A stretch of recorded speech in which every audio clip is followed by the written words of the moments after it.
ஒரு வீட்டுக்கு போய் உட்காந்து நம்ம நார்மலாக பேசிகிட்டு இருக்கோம். ஒரு டும்னு ஒரு சவுண்டு. அந்த பஸ் ஸ்டாண்ட் எப்படி இருந்ததுன்னா ஃபுல்லாக அந்த கண்ணாடிகளால் இருந்தது. அந்த கண்ணாடி ஃபுல்லாக டும் டும் டும் டும்னு அப்படியே ஆடுது. எங்களுக்கு பயங்கர ஒரு பதட்டமாயிடுச்சு. ஆக்சுவலி இறங்கி நடந்து போகும்போது இப்படியே பார்த்துட்டு இருக்காங்க துபாயில். என்னடா இது அபுதாபியில் பார்த்தோம்னா இங்கே பார்க்குறாங்கன்னு பார்த்தா மேலே ஒரு புகை மாதிரி தெரியுது. எல்லாருக்கும் வணக்கம். ஆக்சுவலாக துபாய் ட்ரிப்பு போனது வந்து நம்ம நிறைய சப்ஸ்கிரைபர்ஸ்க்கு மேபி தெரிஞ்சிருக்கலாம். இன்ஸ்டாகிராமில் ஃபாலோ பண்ணுறதுக்கு தெரியும். நான் அந்த ஸ்டோரி அதெல்லாம் போட்டிருந்தேன். ஒரு டூரிஸ்ட் மாதிரி போயிட்டு ஒரு சர்வைவல் ஆகி வர்ற மாதிரி ஆயிடுச்சு. கிட்டத்தட்ட 7 நாள் பயணமாக நம்ம போனோம். பட் அது 12 நாளாக ஆச்சு. நியூஸ்லாம் ஃபாலோ பண்ணுறவங்க எல்லாருக்குமே தெரியும் அந்த போர் பதற்றங்கள், ஈரான் வந்து அந்த மிடில் ஈஸ்ட் பக்கங்கள்லாம் தாக்குறது. ஸோ அந்த ஒரு விஷயத்தில் வந்து நம்மளுடைய இந்த ட்ரிப்பு பயணம் வந்து கொஞ்சம் பாதிச்சது. நிறைய பேர் வந்து மெசேஜ் பண்ணியிருந்தீங்க, இந்த மாதிரி சேஃபாக வாங்க, எல்லாம் ஓகேவா, நிறைய மெசேஜஸ்லாம் வந்துச்சு. ஸோ அதுக்காகவே நிறைய பேர் இந்த வார் எக்ஸ்பீரியன்ஸையும் போடுங்க அப்படின்னு சொல்லியிருந்தாங்க. ஸோ அதுக்காக இந்த ஒரு வீடியோ பண்ணணும்னு தோணுச்சு.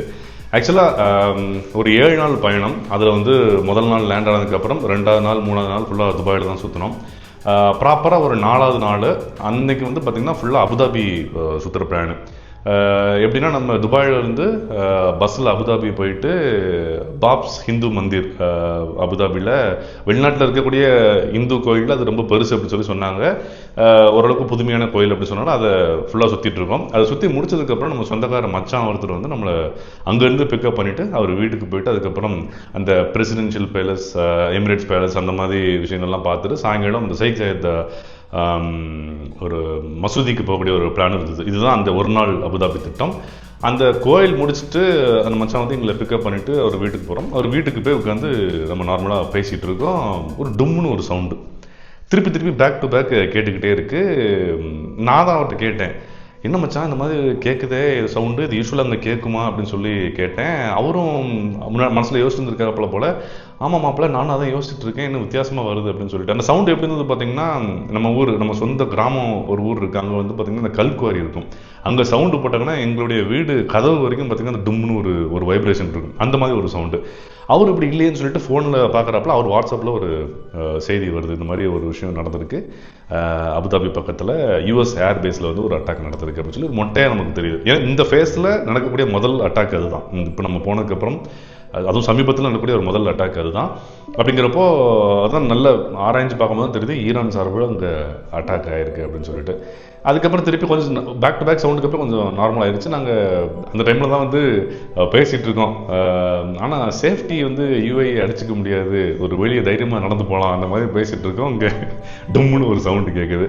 ஸோ அதுக்கப்புறம் அவர்கிட்ட சொல்லிவிட்டு நாங்கள் அந்த பேக் டு பேக் சவுண்டு கேட்டதுக்கப்புறம் கொஞ்சம் நார்மல் ஆகிடுச்சு அப்படின்னு சொல்லிட்டு வீட்டில் கொஞ்சம் எடுத்துகிட்டு நாங்கள் திருப்பி அந்த ஒரு பேலஸ்லாம் நோக்கி போயிட்டு இருக்கோம் காரில். மறுபடியும் ஒரு சவுண்டு கேட்குது. ஃபோனில் ஃபுல்லாக பார்த்திங்கன்னா அந்த கீன்னு சொல்லிட்டு எமர்ஜென்சி நோட்டிஃபிகேஷன், அது மனசில் அப்படியே பதிஞ்சிருச்சு அந்த சவுண்டு. அந்த எமர்ஜென்சி வந்து நோட்டிஃபிகேஷன் வருது. அவர் சொன்னாப்புல, மாப்பிள்ள இதுக்கப்புறம் நம்ம அங்கே போனால் கூட நம்மளை அந்த பேலஸ்லாம் உள்ளே விடுவாங்களான்னு தெரியல, எமர்ஜென்சி வந்திருக்கு, ஸோ என்ன பண்ணலாம், வீட்டுக்கே போயிடலாமா அப்படின்னு சொல்லி கேட்டாப்புல. நான் நினச்சேன் சரி அபுதாபியில் எங்கேயும் போகாமல் மறுபடியும் மச்சான் வீட்டுக்கு போய் என்ன பண்ணுறது, அதுக்கு துபாய்க்கு போனால் மேபி அபுதாபியில் அது நடந்திருக்கு, துபாயில் எதுவும் இருக்காது அப்படின்னு சொல்லிட்டு நீங்கள் வந்து அபுதாபி பஸ் ஸ்டாண்டில் எங்கே விட்டுருங்க மச்சான், அங்கேருந்து நாங்கள் துபாய்க்கு பஸ் ஏறி போயிடுறோம் அப்படின்னு சொல்லிட்டு போகிறோம். துபாயில் வந்து பார்த்தீங்கன்னா அபுதாபியில் வந்து பார்த்தீங்கன்னா அங்கே இருக்க சிஸ்டம் எப்படின்னா ஒரு பெரிய பஸ் நிற்கும், நம்ம கியூவில் நின்று ஏறிக்கலாம். நோல் கார்டுன்னு ஒரு கார்டு இருக்கும். அந்த கார்டை வந்து அந்த பஸ் ஸ்டாண்ட்லாம் வந்து ரீசார்ஜ் பண்ணிவிட்டு அந்த கியூவில் நிற்கிறோம் பஸ் ஏறுறதுக்கு. பஸ் ரெடியாக நிற்கிது, ஆன் பண்ணி வச்சுருக்காங்க. பரவாயில்ல பஸ்ஸாக இருக்குது அப்படின்னு சொல்லிட்டு. ஆனால் நிறைய பதட்டம் இருந்தது. நிறைய பேர் பேக்கை தூக்கிட்டு அரைமுறையமாக ஓடி வந்தாங்க. அப்பயே தெரிஞ்சுக்கிச்சு சரி இந்த எமர்ஜென்சியை பார்த்து வந்துட்டாங்க போல் அப்படின்னு சொல்லிட்டு. பிகாஸ் நிறைய பேர் துபாயில் இருந்துட்டு அபுதாபியில் வேலை பார்க்குறவங்களாம் இருக்காங்க. அவங்களாம் கிளம்புறது கொஞ்சம் ரஷ்டாகவும் ஆயிடுச்சு. அங்கே நிற்கிறோம், பார்த்தீங்கன்னா திடீர்னு ஒரு பயங்கரமான ஒரு பிளாஸ்ட் சவுண்டு. அந்த பஸ் ஸ்டாண்ட் எப்படி இருந்ததுன்னா ஃபுல்லாக அந்த கண்ணாடிகளால் இருந்தது. அந்த கண்ணாடி ஃபுல்லாக டும் டும் டும் டும்னு அப்படியே ஆடுது. எங்களுக்கு பயங்கர ஒரு பதட்டமாகிடுச்சு. ஆக்சுவலி நான் அப்பா அம்மாவோட தான் போயிருந்தேன். எனக்கு அதனால் என்னடா இது அப்படிங்கிற மாதிரி ஆயிடுச்சு. திருப்பி அந்த சவுண்டை பார்த்துட்டு அங்கே அந்த பஸ் ஸ்டாண்டுக்கு ஒரு இன்சார்ஜ் மாதிரி ஒருத்தர் இருந்தார். அவர் எழுதி வாங்க வாங்க வாங்க வாங்க உள்ள வாங்கன்னு சொல்லிட்டு அந்த ஷெட்டுக்குள்ளே கூப்பிட்டாப்புல. அந்த குண்டை விட அவருக்கு வாங்க வாங்கன்னு கூப்பிட்டு தான் எங்களுக்கு ரொம்ப ஒரு பயமாக இருந்தது. அதுக்கப்புறம் திருப்பி உள்ளே போகிறோம். திருப்பி பேக் டு பேக் டும் டும் டும்னு அடிச்சு தம்சம் பண்ணுறாங்க. எங்களுக்கு மேலே மட்டும் தெரியுது, கொஞ்சம் புகை மாதிரி தெரியுது. அப்புறம் கொஞ்சம் நேரத்தில் பார்த்தீங்கன்னா ஒரு கிரே கலர் ஏர்ஃபோர்ஸ் ஃப்ளைட்லாம் வந்து பறக்க ஆரம்பிச்சிருச்சு. அது மோஸ்ட் ப்ராபபிலி அந்த UAE உடைய அந்த ஃபோர்ஸாக தான் இருப்பாங்க போல். அவங்களெலாம் பறந்துக்கிட்டு இருக்காங்க. திருப்பி வண்டி போகுமா எதுவுமே தெரியல. கூட்டமும் பயங்கர கூட்டமாக ஆயிடுச்சு. அதுக்கப்புறம் போய் நிற்கிறோம். நாங்கள் 3 பேர் போயிருந்தோம், அப்பா அம்மானா. செம்ம கூட்டமாக ஆயிடுச்சு. கடைசியில் 2 சீட்டு மட்டும் தான் இருந்தது. ஸோ இப்போதைக்கு அந்த மச்சான் என்ன சொன்னப்போ, நீயும் அம்மாவும் போயிருங்க, அப்பாவை நான் அடுத்த பஸ்ஸில் ஏற்றி விட்றேன்னு சொன்னாப்புல. ஸோ அதுக்கப்புறம் நேராக நானும் அம்மாவும் ஏறி போயிட்டோம். ஆனால் மனசு ஃபுல்லாக அங்கே தான் இருந்தது, அவர் எப்போ ஏற்றி விடுவாப்புலன்ட்டு. அப்புறம் அடுத்த பஸ்ஸில் ஒரு மணி நேரத்தில் ஏற்றி விட்டாப்புல. அப்புறம் எல்லாரும் சேர்ந்து துபாயில் ரீச் ஆகுதோம். மேக்ஸ் மெட்ரோ ஸ்டேஷன் அப்படின்னு ஒரு முக்கியமான இடம், புர்ஜ் கலிஃபாலேருந்து ஒரு 2 ஸ்டாப் தள்ளி அந்த பக்கம் தான் நம்ம ஸ்டே இருந்தது. அங்கே இறங்கி போய் பார்த்தா சரி அது அபுதாபியில் தான் போல, துபாயில் நார்மல் தான் அப்படின்னு சொல்லிட்டு. துபாயில் எந்த அளவுக்குனா, நான் அப்படி இறங்கி நம்ம விளாக் எடுத்துகிட்டு இருப்போம் இல்லையா, பஸ்ஸை விளாக் எடுக்கிறேன், சும்மா பஸ் எடுக்கிறேன், நோ இறக்குங்கிறான் அங்கே ஒரு ஆஃபீஸர், எடுக்கக்கூடாதுங்கிறான். அந்தளவுக்கு அவங்க அதுக்குள்ளே ரொம்ப ப்ரிகாஷனுக்கு போயிட்டாங்க. ஸோ அதுக்கப்புறம் திருப்பி போயிட்டுருக்கேன். அங்கே பார்த்தா எல்லாரும் இறங்கி நடந்து போகும்போது இப்படியே பார்த்துட்டு இருக்காங்க துபாயில். என்னடா இது அபுதாபியில் பார்த்தோம்னா இங்கே பார்க்குறாங்கன்னு பார்த்தா மேலே ஒரு புகை மாதிரி தெரியுது. நண்பர்களே, இது எல்லாம் பார்த்தீங்கன்னா இது ஒரு மிசைல் டைரக்ட் அட்டாக் ஆகலை. அது அட்டாக் ஆகினா மொத்த ஊரும் காலி போல. அதை இவங்க சுட்டு வீழ்த்தி அதோடைய டெப்ரிஸ் அப்படின்னு சொல்லி ஒன்று சொல்கிறாங்க. அந்த துகள்கள் தான் இப்படி வருது போல். அதுவே நம்மளுக்கு இந்த ஒரு டும்னு ஒரு சவுண்டு கேட்டு அந்த வைப்ரேஷன்லாம் வருது. ஸோ அதை பார்த்ததுக்கே நமக்கு இந்த ஒரு ஆச்சரியம்னா மொத்தமாக விழுந்தா என்ன அவங்க நினச்சி பாருங்க. ஸோ அதெல்லாம் பார்த்துட்டு மக்கள் பயணித்து கொஞ்சம் ஒரு பதட்டத்தில் இருக்காங்க. ஏன்னா அது முதல்ல அப்போ தான் நடக்குது. அதுக்கப்புறம் 2-3 நாள் கழிச்சு எல்லாம் தே காட் டு யூஸ்டுன்னு சொல்லலாம். அதுக்கப்புறம் நாங்கள் ரூமுக்கு போய் அடுத்து எங்கே போகலான்னு சொல்லிட்டு நாங்கள் அதுக்கப்புறம் சரி நார்மலாக நம்ம ட்ரிப்பு வந்திருக்கோம், இதெல்லாம் பார்த்தா முடியாதுன்னு சொல்லிட்டு நாங்கள் அப்போ நமக்கு அவ்வளோ பெரிய சீரியஸாக தெரியல, ஷாப்பிங்லாம் போயிட்டோம். அதுக்கப்புறம் திருப்பி அன்னைக்கு நைட்டு பார்த்தீங்கன்னா நடுராத்திரி 2-3 மணிக்கு அந்த எமர்ஜென்சி சவுண்டு வருது. அப்போ தான் என்னடா இது நைட்டு தூங்க விடாமலாம் அப்படி வருது அப்படின்னு நிலமை ரொம்ப சீரியஸ் போல் அப்படிங்கிற மாதிரி இருந்தது. அதுக்கப்புறம் நம்ம புக் பண்ண ஃப்ளைட்டும் கேன்சல் ஆகுது. நாங்கள் அதுக்கப்புறம் நாங்கள் 3 டெஸ்டினேஷன் போனோம்னா நாங்கள் அதில் ஒரு 1-2 மாற்றிட்டோம். ஏன்னா எல்லாத்தையும் போட்டு பேக் பண்ண வேண்டாம். கவர்மெண்ட் அந்த ஒரு நாளில் கொஞ்சம் ரொம்ப வெளியே போகாதீங்க அப்படின்னு சொல்லியிருந்தாங்க. ஸோ அதுக்கப்புறம் ஒரு நாள் 2 நாளில் சேஃப் தான், நீங்கள் போய்க்கலாம் அப்படின்னு சொல்லி வருது. பட் அப்பப்போ இந்த ஏர்போர்ட்டில் ஒரு குண்டு போட்டாங்க அப்படிங்கிற ஒரு செய்தி மட்டும் வந்துட்டே இருந்தது. எங்களுக்கு இருந்த ஒரே ஒரு முதல் நாள் என்ன ஏதுன்னு புரியாமல் இருந்தோம். அதுக்கப்புறம் சரி இந்த ஊருக்குள்ளே நம்மளை சேஃபாக தான் வச்சுக்கிறாங்க, அந்த ஒரு பயம் இல்லை. பட் நம்ம பயணம் நாள் தள்ளி போகும், பணமும் செலவாகும். இந்த 2 விஷயம் தான் எங்கள் மனசில் கொஞ்சம் ஓடிட்டு இருந்தது.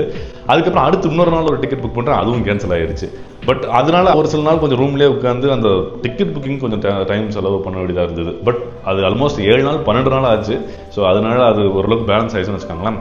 அந்த அபுதாபி மேட்டர் முடிஞ்சதுக்கு அப்புறம் பார்த்தீங்கன்னா எங்களோட சொந்தக்கார அண்ணன், பங்காளி சொக்காரன் அப்படி சொல்லுவாங்க, அந்த அண்ணன் எனக்கு மெசேஜ் பண்ணாப்புல, தம்பி இந்த மாதிரி மஸ்கட்டில் தான் நான் இருக்கேன், ஓமான் கண்ட்ரி சேஃப்டி தான், இந்த ஒரு விஷயம் இங்கே பாதிக்கலை, நீ ரோடு வழியாக நான் வந்துடலாம், வந்ததுக்கப்புறம் நான் உன்னை பார்த்து வண்டி ஏற்றி விட்டுறேன் அப்படின்னு சொன்னாப்புல.